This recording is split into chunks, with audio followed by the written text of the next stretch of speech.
again. It is Learning League episode 18. To Phage or to Blade, L3 IRD here again. Just going to be announcing the sponsors really quickly to help us with this fine program that Definitive Esports, D-Esports.com, actually produces. It is XMG, Antec, Triton, BenQ, and Mad Cats. But here we go. We're going to go into the game of League of Legends with a example of to Blade or to Phage. Again, guys, really quickly, just going over the first step of actually looking into this little matchup of Phage or Blade. It is, a difference in gold to actually get that Phage first, because 1315 versus 950 gold for the double Dorans is pretty expensive, actually. Like an extra 400 gold is, or 365, I think that's what it is. Yep, 265. Sorry, no, 365 because it's 13. Yeah, this is a lot of money. I mean, definitely that'll get you started onto that Berserker Greaves really early. Definitely that will change out a lot of your damage really early as well. I mean, because you can still go right up to a BF sword if you wanted to go 1650. I mean, the difference between 1350 and 1650 is not too much. Again, this is all just going through gold costs, and it is a very important thing about any MOBA, any game, literally, and esports in general. Like, you really need to know about your costs and what you want to go into it in the beginning, and then you have to just on the fly if you need to go change it up into a Dorans Blades plus a Phage or something like that to really help you out. So that is something to always think about when you're actually playing the game of League of Legends, is your costs. If you have to farm up such a certain amount, you have to know how much farm you're going to get, or how many kills plus farms you're going to need to get your first items, to get your core items. And you usually, the thing about League of Legends is, if you can get them those core items, you can pretty much just cruise along with your late game, your mid game to the late game easily, because you know where you're at in your core. And once you get that start, you will finish up pretty strong. But yeah, we are just looking at what we have over at the bottom lane. We do have two prime candidates. I could go double Phage first, or we could see double quadruple Dorans Blades first, if you want to really look at that way. It is going to be Ezreal and Corki. Both are very viable candidates for going Phage first. And really quickly, can anyone go with the strategy actually rushing that Phage first into maybe a Vampire Acceptor, or maybe into a Bloodthirster, Infinity Edge, whatever? Not many can actually do the strategy. I would think, Ezreal definitely, Corki definitely, I mean, because they both proc off the AP and AD damage, but also can use that utility with their slows, plus they spam abilities pretty hard. I can say maybe Varus could do it a little bit, because he does have an AP scaling, or AP ratio, or sorry, an AP ratio, yeah, an AP ability with that W of Blighthand, Caller's Hound, or something like that. Like, the W ability can be used a little bit like that, and also, even on top of that, TF, if you ever go AD TF, can use that as well, because you can spam abilities with the W card, with the gold cards. And then also, on top of that, you do have a little bit of utility with that Phage proc in the beginning. But generally, you don't want to go use that Phage kind of awesomeness with any other character except for Corki and Ezreal, just because Corki and Ezreal can definitely spam out a lot of abilities to actually add on to that Phage chance, or to that Sheen chance, or to that Zeal, if you really want to party it out that way. It's only characters that can be viable to actually go into Trinity Force. You don't want to just build Phage and then just try to win by just playing out with Phage, because technically it's not the best idea. I mean, you get better resale value, you get better stuff, but you lose out in a little bit of sustain. Just a little bit of sustain. Right when I say that, I'm actually going to do part 2 of this episode next week, or yeah, 2 weeks from now probably, because I want to do something else probably next week. But 2 weeks from now, I'm going to be probably playing this little strategy of Phage with Tristana and Graves, and I've already done it already. It's just my spectator mode is not working right now for my replays, but yeah, it's surprising about the results, what you can do with a Phage first or a Phage first on Graves as well. So right now we're just seeing last hitting happening for both Ezreal and Corki, plus a little bit of harass right now. Ezreal's a little bit low. And right now we are seeing last hitting on the turret. Ezreal's doing a pretty decent job, and Corki's doing a pretty decent job at harassing. And really quickly, I know we're talking about a really advanced little segment of, Phage versus Dorans Blades. I mean, that's just like, who would really talk about that per se? But we do want to give some basic tips as well, and also help out with you all newer players about harassing and stuff like that, and trying to keep up in damage and such. Right now, Corki's doing a pretty decent job of doing both harassing and CSing the lane. What you want to do as an AD carry who is pushed up pretty much to the tower with like no gank ability, or with 100% gank ability, because it's really difficult. You want to keep your mana pretty decently sustained. Right now Valkyrie is at 100 mana with 26 second cooldown, and you have about 200 mana for a Corki right now. He definitely wants to keep on harassing and make sure that Ezreal is taking a little bit of knocking, so that he can not CS efficiently enough, right? So you want to keep that happening, but you also want to check your mana cost, because technically he could go with the Missile Barrage on top of that, the Phosphorus Bomb. Phosphorus Bomb takes 100 mana as well. Missile Barrage takes about 30 for each shot, and Missile Barrage you can get a lot of shots into it. So there you go with that. So I mean, QTYZ, I don't know why that name's there, but QTYZ, like, he can definitely push a lot more damage onto it. Plus the support's doing a lot of bit of help. Lux is just throwing those light binds and lucent singularities in there just to help out with damage. But yeah, I mean, this is a very tough position to be in, because you're not anywhere close to a ward. You don't know any vision, just because there is no support using that vision to help out for the team. You see just a backup and stuff like that, and there's a lot of bit of damage happening right now. Oh, Alfonso taking a lot of bit of damage, and it's probably going to go down to this Alistar right over here. You do see Ezreal coming right back in. Ooh, it's super low. You see Cutie's actually trying to come back to help out the team. Doesn't get taken down, and Neurotoxin trying to go jungle mode, trying to go Beacon Spirit on the Ezreal, but is going to be taken down actually by that Ezreal. Uh-oh. That is not good indeed. So yeah, like, literally, that was a really great exchange for the Ezreal, because he literally didn't have to do anything. That's the first thing. But also because he was pretty aware of his mana cost. His Arcane Shift has a 90 mana cooldown, or 90 mana usage. Doesn't really have to use any more mana than that when he has his team kind of all around. And also he has the bushes to try to hide out and hide down.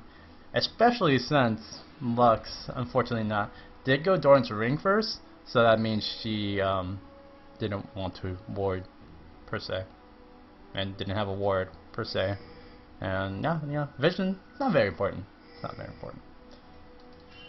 We do see Alistar with all that greatness and goodness. He's gonna go start warding up. Lux definitely has to ward up sometime, and he's only gonna have one ward though. That is very interesting to see. Ezreal's gonna be coming back with the Phage and the awesomeness of 3 red pots. Corki's coming back into the lane with Berserker Greaves on top of that double Dorans. So we are going to be testing out this strategy, this theory of Phage versus Dorans. And it's unfortunate because Narcominia, the Ezreal player does have the red buff, so he's going to have an extra Phage proc no matter what, so that's going to happen. Explosion coming in from side, here he goes, Riot's going to be coming in and actually try to gank it. Alfonso going to be taken down super easily. Cutie's going to be taking a lot of bit of damage. Just need to get one light bind, Lucent Singularity going out. Narkina could actually get the kill, but he's taking too much damage.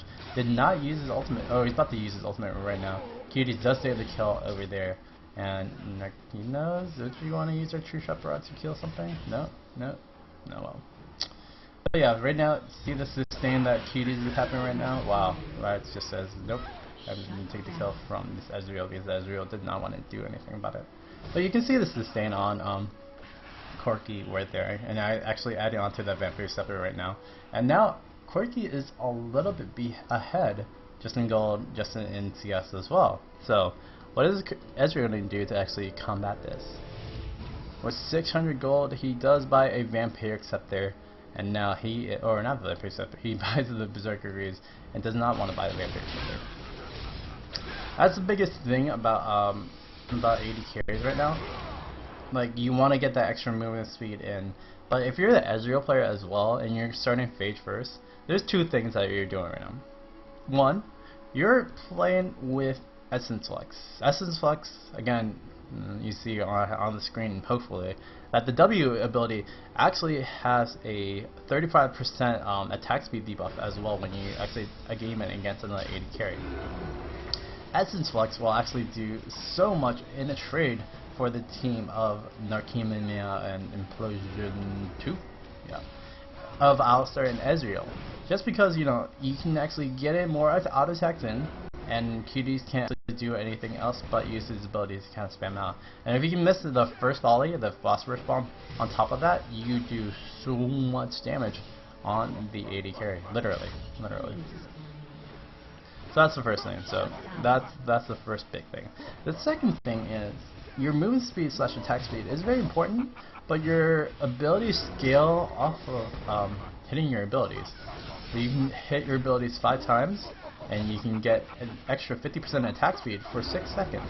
I mean, that's just really strong stuff that, you know, Narcomania probably could utilize a little bit better. But, you know, with the extra attack speed, he is going to be up about one per every second attack. So, I mean, that's pretty strong. I will agree with that. But I feel like, you know, you can get the extra sustain with Ezreal and actually do a little bit more, per se, with just having that extra Vampire Scepter and getting more auto attacks in, while the other AD carry can't actually get any auto attacks in because they have denied attack speed. So that is the biggest thing, and that is why, you know, the utilization of Ezreal is very key in everything that you actually build, because if you haven't heard what General Odd1 has said, or the Odd1, the #1 NA solo or NA regional winners or something like that, if you want to call them that.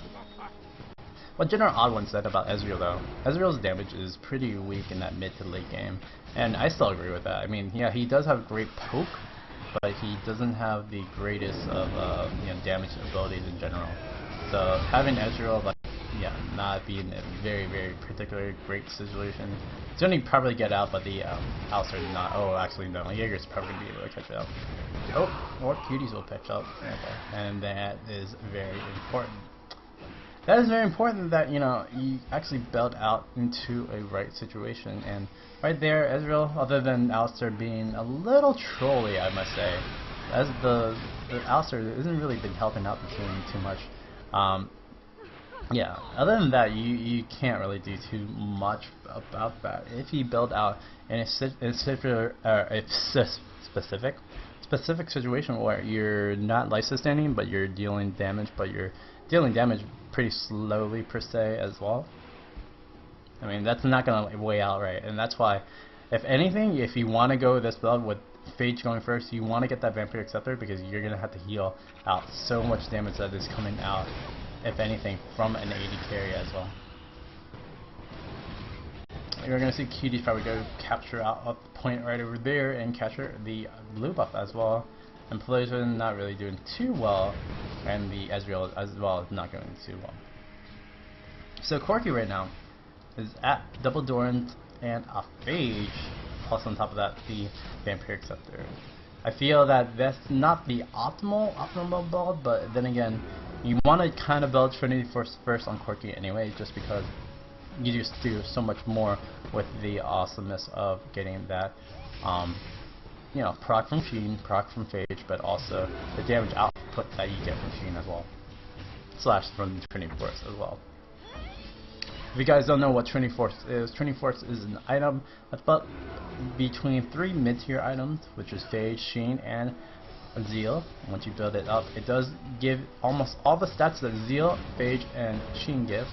Double damage on a ability, on hit ability, or a slow chance with the Phage proc, and then the extra crit chance plus the movement speed plus the just attack speed in general with the Zeal. It just gives it a little bit more percentage as well for Trinity Force. So there you go with that little knowledge tip, if anything. But, you know, with that, you know, as our Corki's going to be pretty strong. So Ezreal right now just needs to farm up as much as he can, but he's pretty much dead yet again. Can't do anything about it. Oh, he's going to get saved by the Alistair. But Alfonso probably could go in for a very awesome final start. But yeah, pretty much, how does Dorans Blades supposed to win on this little tactic? They just need to make sure that they're doing damage, and make sure that they have to get away from the speed debuff, but also the attack speed debuffs if it's the Ezreal per se. But in general, you pretty much just want to play a little bit more safer in the trade battle, just because you don't want to get caught down, especially if you're going to be using that move speed debuff and you don't have wards per se as well. Like right now Lux has that one ward, or I think they were talking to actually put the one ward there, but if you don't have wards over at the river, and say you're over here by the tower and you're the Corki trying to go against the Ezreal, you're gonna actually like die literally from a gank if they actually come in from the river or from Tribrush over here. So literally, if you're Corki, you can't really do too much if you're that double Dorans Blade plus the Vampire Scepter player right there. And this Ezreal, so good. He does get a little bit of poke in, but he gets poked out pretty hard right there. And Cuties now, just building up so much more damage, is at about what, 2k gold, 1k gold, almost 1k gold. It's going to be building into that Fate Arrow team pretty soon. So pretty much with the double Doran start plus the Vampire Scepter and such like that, you want to actually just play a little bit more defensively to get yourself easier CS, definitely, but also an easier time in the lane for sure. And pretty much, yeah, you have to give up that. Yeah, you can trade efficiently, but you have to make sure that your support is doing so much more than what their support is doing, because you can't really trade efficiently against a Phage, plus on top of that even the Vampire Scepter. Blue team's turret has been destroyed. Again, we do see the gank probably going to be happening soon over at middle, but great job by that Lightbind going in. Alfonso does know that Lux was already over there. And we do see that Nakamina is pushing up. So what do you do when you get ahead with this strategy? Well, with both strategies actually. For Dorans Blades, you just have to build in your items and, you know, play the standard ADC. If you're going to be ahead with the awesomeness of the, wow, nice type, of the Ezreal plus on top of that the Phage start and such, you want to just deny as much as you can on towers. You want to deny as much as you can on damage as well. That fail flash, that really hurt Nakamina like so much. But yeah, you want to get as much damage in as you can to really secure this game. So that means you want to take the tower really aggressively. You want to secure dragons and not really roam per se, but just keep on CSing as much as you can. And once you do that as an AD carry with Phage, you kind of just snowball yourself even more. Check out the swords and the stats. Okay. Yeah, you just want to snowball yourself even more. So right now the Trinity Force is being built onto Ezreal right now. I feel that's pretty decent. I mean, he is going to have a later Trinity Force than what Corki has. Corki is already super ahead with that. Didn't have the Trinity Force probably built within the next 2 to 3 minutes. Ezreal probably has to wait about 3 to 4 minutes unless he does get like a dragon plus a few kills and such. But usually with that Phage, you want to just earn out and kill out during trades, so that when you do, if you do get the kills, you deny a lot more experience. You want to push that tower later on. And with pushing the tower for the other AD carry with the Phage, you pretty much secure yourself a win over at that bottom lane. So with that Phage, it's more of an early buy dominance, even though that the stats say that's all wrong, but it is an early buy dominance just because you deny movement speed, but you also give him a little bit more attacks into the team with that ADC. It's just very unfortunate that the team didn't really occupy and you know, ward outright per se. If Implosion didn't troll a little bit, and then if Implosion actually, you know, engaged incorrectly onto Lux as well, it would have been probably a little bit different of a story at that bottom lane. Just because that Phage first for Ezreal was actually going to be really strong. But for most people that do still want to go standard with the Dorans Blades and attack in. You want to just play a little bit more passively, trade efficiently when you can, but also deal damage to the tower, because no matter what, the Phage player, whoever has it, is going to be pushing a lot harder than what you can actually push it into. So in a way, it's good because you can actually get more gigs if you want to think of it that way. But you also can't really do too much to actually slow down the push of both the Ezreal and or Alistair per se in this instance. So in that way, you want to just keep on, defending your tower, but kind of push back when you can, so that you can, save a lot more hit points for your tower. Because every time, anytime, then you do see a Phage or a Sheen or a Zeal being built up first for an AD carry, their number one priority is actually just pushing the tower down so that they can actually win the game a lot faster. So that is the case, and that is something that you're gonna have to defend against if you're the double Dorans player. Is it worth it to rush the Phage? I would say for me, I like it better just because you get that extra health, and more oftentimes than not, extra health actually equals more damage per se. More damage means you can actually stay in lane longer, stuff like that. So wow, that jump actually missed the Lux Blades, and that's pretty cool. And Alfonso's pretty much dead. That's pretty cool. It looks like someone's dunking, and I think dunking is kind of pretty strong. I'm not gonna lie. But yeah, is it worth the Dorans Phage? I think so. Definitely in this state where Dorans Blades is actually nerfed out with 100 health being denied. I mean, if it was still 100 or 600, 200 health, plus on top of that you still get a 10% lifesteal, of course it's not worth it. And I feel like you can still have a lot more viability with that 5% lifesteal on top of the 100 health, because you only get what, a 50 decrease in health. I mean, that's not too much, but having that little bit more decrease with a 90 point decrease in health is actually a lot per se. That is pretty much 2 or 3 auto attack difference for an AD carry against another AD carry. So yeah, I mean, that is just nitpicking on little numbers per se, but that is actually a really big difference in professional play, but also in solo queue. Like, you'll notice that little bit of difference, even if you're not really the best of traders per se, but if you get harassed early, at least with Phage, you can have a little bit more sustain into that later game per se. And yeah, we're just gonna see kind of the game go the way it's supposed to go. We do see that Trinity Force almost built for Corki, didn't actually build it all the way. Ezreal now you're just gonna roam out in 93 CS, 94 CS compared to the 111 of Corki. Corki now buying the Trinity Force, gonna get topped on that.